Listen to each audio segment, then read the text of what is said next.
everyone, it's Shelly again. I'm going to do a very quick video today. This is a baked brie that I do in puff pastry. It's really simple to do. Today I'm going to be using a fig jam, but that's only because it's the only thing I have. I like to use apricot. Sometimes I'll make my own chutney to use in it. But you can use anything sweet. You could use a jam, you can use cranberry sauce if you like. But for my purposes today, I'm going to be trying this fig jam. And so I'm going to use about half a cup of the fig jam. And I'm going to put it in a bowl, maybe a little more. So that's probably more like 3/4 of a cup.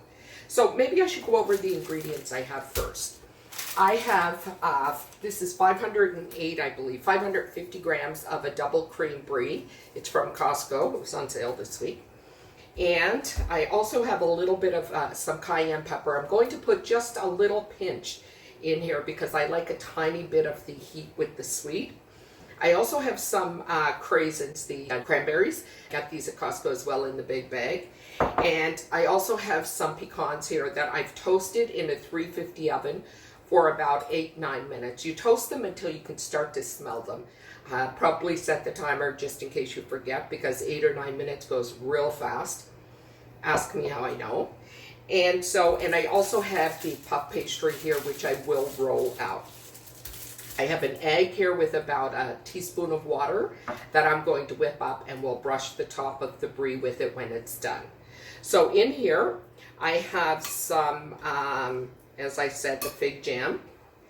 And I'm going to add a dash of cayenne. So that's probably only about 1/8 of a teaspoon, if that. But it's enough to give it the heat that I want. I don't like overly hot food.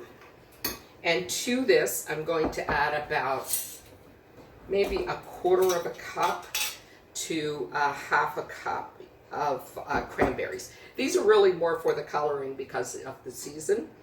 And it'll look really nice actually when people cut into it and you see the red. So I'm going to put a few more craisins in. So that really is between 1/4 and 1/2 cup.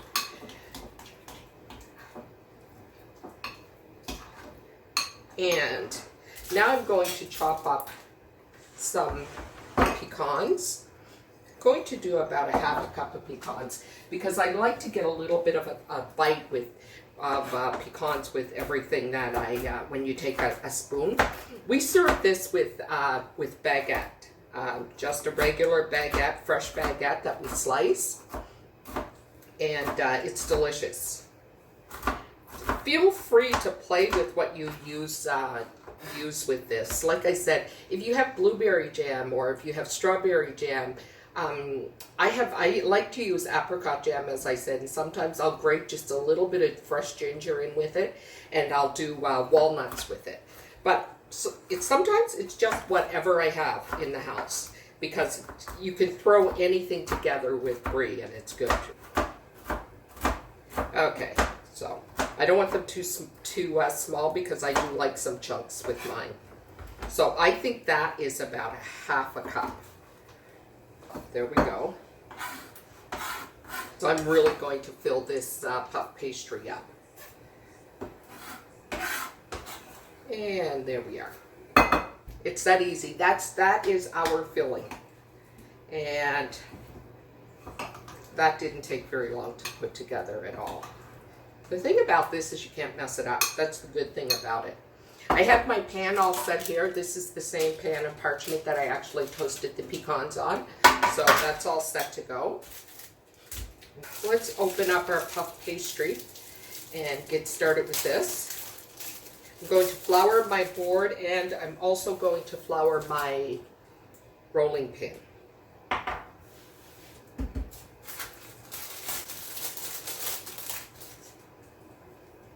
Now, I may only need half of this. I defrosted this in the refrigerator and kept it there until I needed it. So, there we go. And I'm just going to fold this up and put it here for now. So, let's start rolling.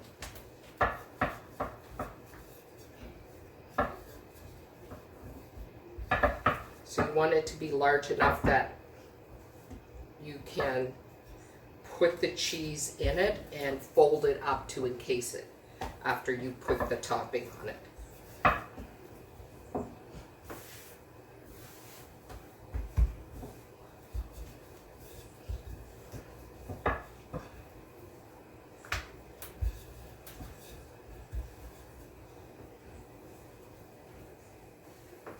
Move that a bit so you can see what I'm doing here. You don't have to roll it in a circle. That's something I find really hard to do unless I have my my particular dough easy, it's called, that has the circle on it. I can use as a guide, so I'm not going to be too fussy with this.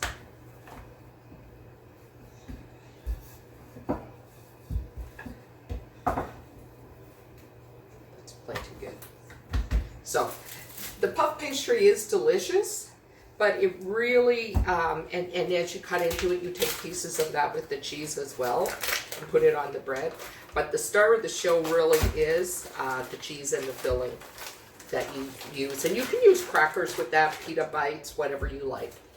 It doesn't have to be baguettes, whatever you like. And it's always delicious, so. There, we put the cheese in the middle. We pop this on. I have my oven preheating at 400, so that's nice and high. Right there. That is perfect. Now I'm going to just beat this up just a bit with my little whisk, the egg. Oops. And I want to make sure that this remains sealed, so once I have this beat up a little bit, I'm just going to brush around the edges to make sure that when I fold this over, it seals. Okay? This is something that comes together so quickly when you have company, and it looks like you spent a long time doing it. Minutes. And the brie melts and becomes nice and creamy in it. It's delicious. Sometimes what you could do is just also, you're just going to fold it up. That's it. It's so simple. The other thing that you could do sometimes if you like, and I may actually do it here today, is you can take the puff pastry that's left and actually cut a circle out and top it, put it on top of this, and cut little leaves or any kind of designs that you want. So I'm just going to pinch this and seal it, put it on my board, and I am going to roll out another piece to put on top of this. Okay. So, just going to pinch off a little piece of this. Just, I say a little piece, it's probably about half of what's left.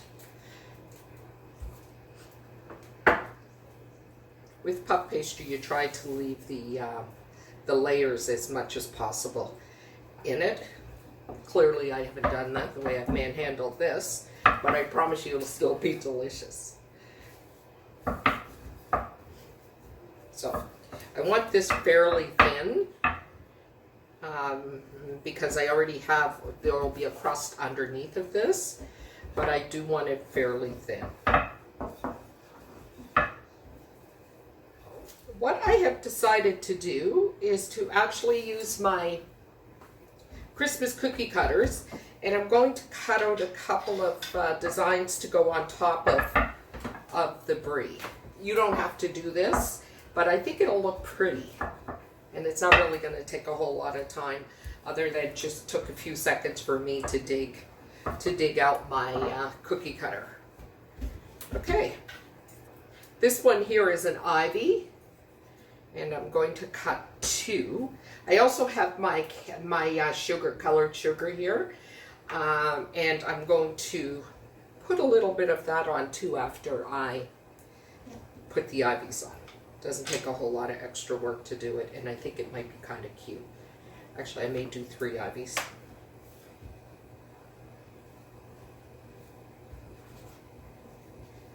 go. Perfect. So, just give it a little brush. So there are the seams on the top from where we brought this together, and that's what I'm going to try and cover up a bit. It's not that they're necessarily unattractive, but I just think that it could be, this sort of may give it a little bit of Christmas design. So, there. Let's go into one side, but hey, trying to cover up the seams, and that's the way they went. That's the way I folded it. When you put the egg wash on, make sure that you get it all, because if not, what'll happen is that you'll have areas when you pull it out that will look kind of pale and not as pretty and shiny. So just take a few extra minutes just to brush your egg wash everywhere. And once I get this done, I'm actually going to sprinkle a little bit of that color sugar on, just to make it look a tiny bit more festive. And then it'll go in a 400-degree oven, and it only stays in the, I shouldn't say only, it stays in there for about 35 minutes. And when you take it out, just give it about 10 minutes, 15 minutes, just to, so that the cheese doesn't, when you cut into it, it doesn't just run out all over the place. So just give it that couple of minutes. I'm going to put this in my hand because I really don't trust myself sprinkling it on just one of them. I think it's going to be kind of cute. It's unfortunate that we won't have a lot of people to share it with this year because of COVID. Normally we love having folks over and entertaining. We'll just wait till next year, or wait till all of this is over and everyone is safe again.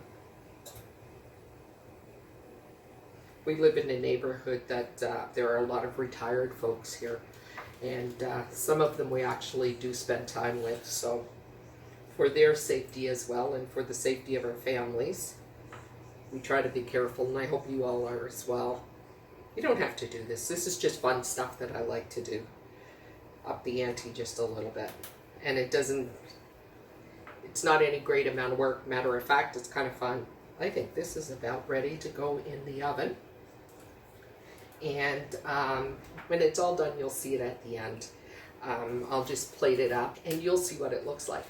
As I said, guys, it's super easy. I fiddle with it a little bit with the cookie cutter and that sort of thing. But honestly, if we have company coming, I can have this in the oven in 5 minutes. You take out the dough, you roll it, you wrap it in it, you know, put your topping on top, close it over, and you're done. And it does look really pretty when it's done because it does puff up and it's a beautiful brown color. So we'll see at the end, and I hope you appreciate it. I hope you'll try this. Serve it with baguette, serve it with pita bites, serve it with any kind of cracker that you like, any kind of bread that you like. It's like you can't go wrong. So thank you so much for joining me. God bless, stay safe, and have a Merry Christmas, everyone. Bye-bye.